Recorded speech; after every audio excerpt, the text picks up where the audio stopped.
الرحمن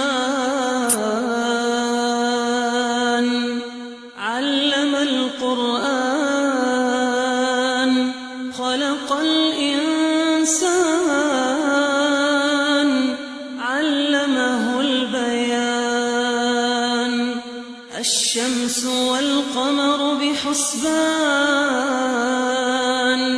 والنجم والشجر يسجدان والسماء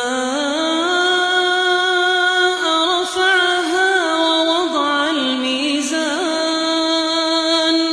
ألا تطغوا في الميزان وأقيموا الوزن بالقسط ولا تخسروا الميزان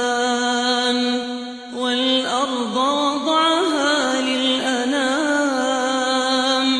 فيها فاكهة والنخل ذات الأكمام والحب ذو العصف والريحان فبأي آلاء ربكما تكذبان